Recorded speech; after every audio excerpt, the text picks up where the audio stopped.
Oh, here I am with Cindy Egolf. Oh, she's such a character, a wonderful person. I've known Cindy for, well, it's over 10 years now, and I look older and she looks younger. I don't get it. But there you go. That's how it works. That's how it works in the Riviera. It's not the truth, but I'll accept it. So, hello, Cindy. Hi, Mike. Cindy, just give you a background.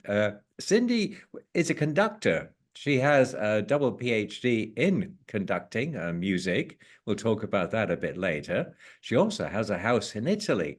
So it begs the question, what brought you to the Riviera, Well, Cindy? thanks for asking, Mike. I was living in Chicago for many years, and Slight it's difference. very We got a it's very lousy cold. sat nav. It's it's very cold, and I wanted a different life. So I live in a tiny village now, and I needed better weather, and I needed better food, and interesting people, and I wanted to learn Italian. So I decided, okay, let's give this a try.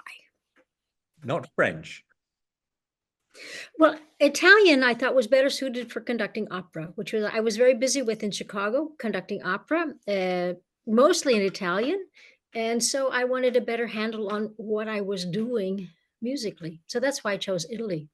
Oh, that's fantastic. Oh, that's Yeah. really interesting. I never knew that. I never knew that. I really didn't know about the conducting because I recall you a conductor without an orchestra, in search of an orchestra. I know how difficult that must be and how competitive that must be.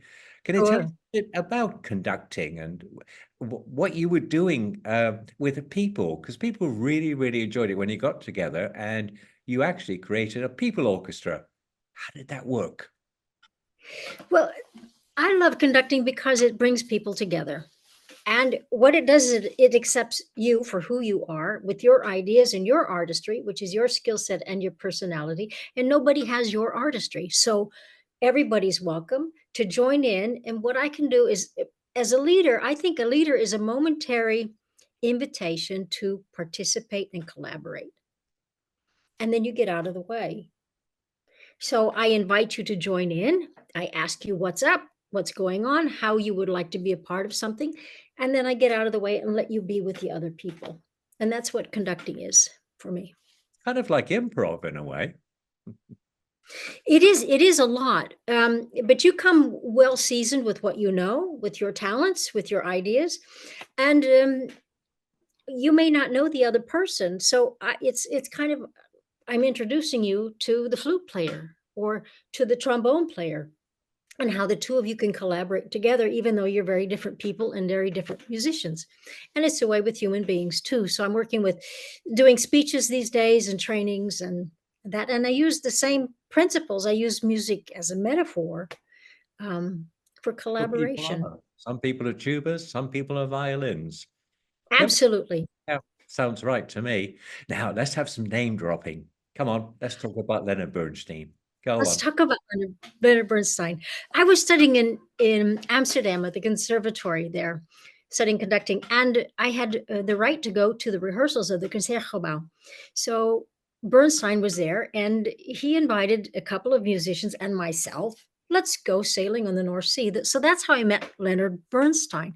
And Everybody years does. later, it's isn't that crazy? It is crazy. Um, yeah, I remember him sitting on my lap and giving me a big kiss with anyway, but that's that's neither here nor there. But I was invited several years later to go study with him at Tanglewood, which is a very big music institute in the United States.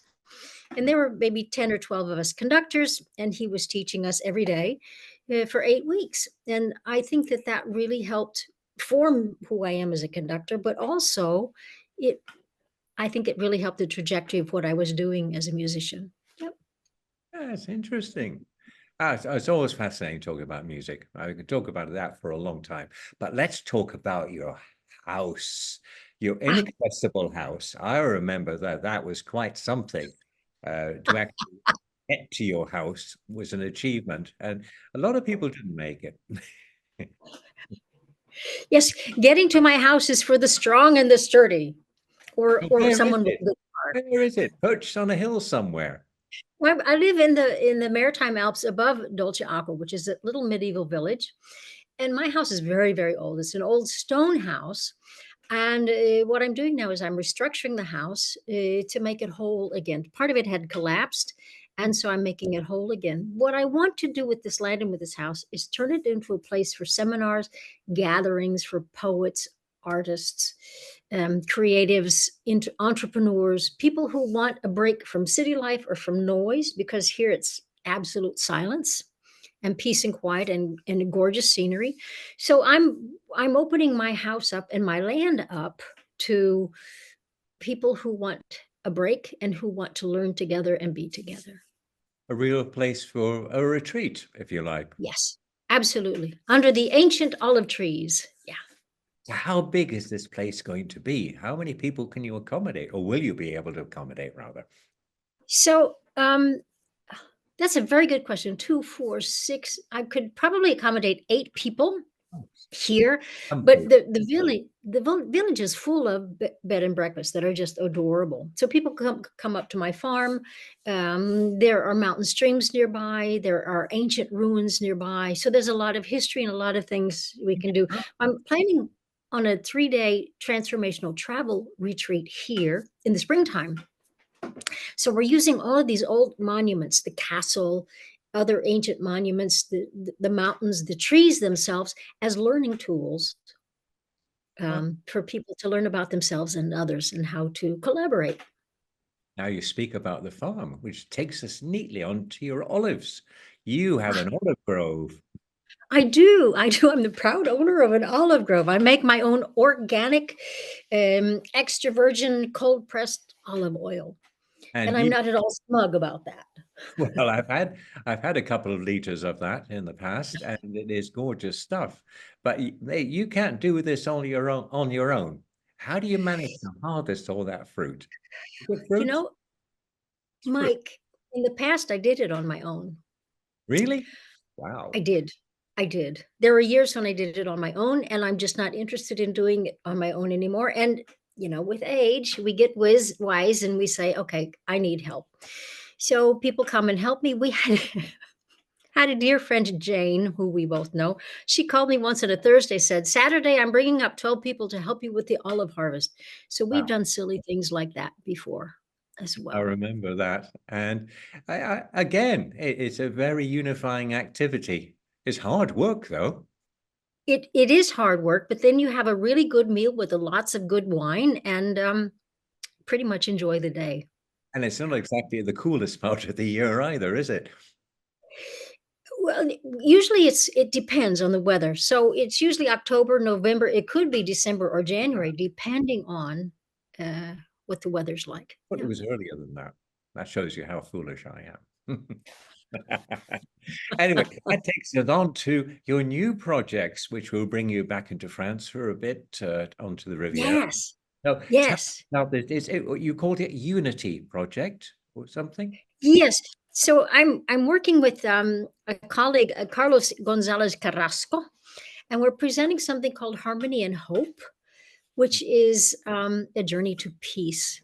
And it's for the expats mostly on the Riviera because it's a transient society and we have trouble gaining friendships and keeping them going because people come and go and come and go. And I start with the perspective that we are connected already because Einstein said that all of life is vibration.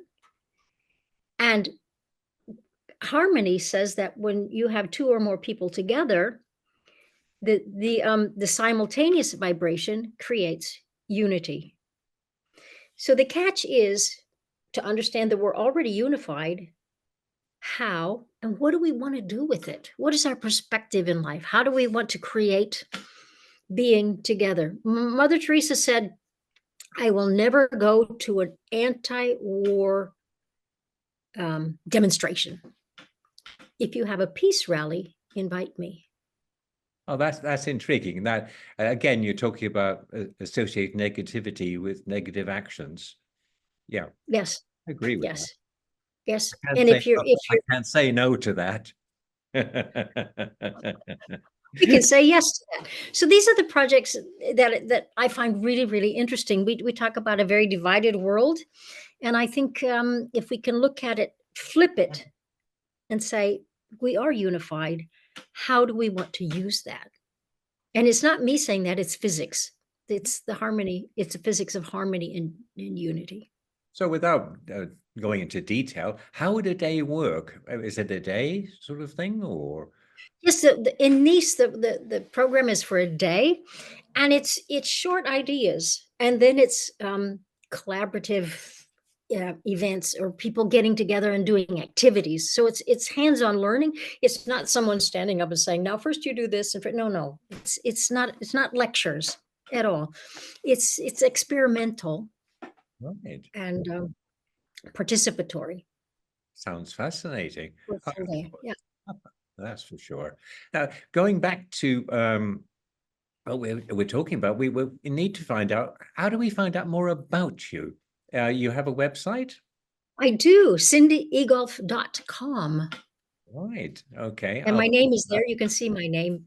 Or maybe you can't see my name. Oh, you can't see the name, but I'll post your name there. So Okay. Okay. it was in the other direction, but we'll not worry about Yeah. Yeah. that. Yes. So yes, you can have a look at my website. If you're interested, please contact me and let's start a conversation. Oh, tell me this. When do you expect your project to finish, your house to sort of start to get the, oh no, that was the wrong question, wasn't it? Oh, Mike, I live in Italy. Okay. All right. You're English. I'm American. Our concepts of time are divergent from the Italian concepts of time. So I can't tell you. Now, for example, my builder said, "I'll see you in September," but he didn't say what year. That's So it's just universal for builders. They do that in the it States, they do that in UK, they do that everywhere. I That's think what that's true. I builders, shouldn't give the Italians a hard time because when they show up, they do fabulous, fabulous work. that's the Um, next equality. yeah, I don't know when it will be finished, but I'll be using the house as the building continues. I'm still using the house to get together and have meetings and groups of people here. Brilliant. So people can visit you in the meantime. That's fantastic. Yes, please I come will. on over. Well, we'll see about that. How's the road? Is the road any better up to your place? Again, we need a sturdy car. I have a sturdy car. What I suggest when people come to visit is let me come and collect you in the village and I'll bring you up and I'll take you back down. Um, it's a mountain road. These roads were commissioned and built by Mussolini.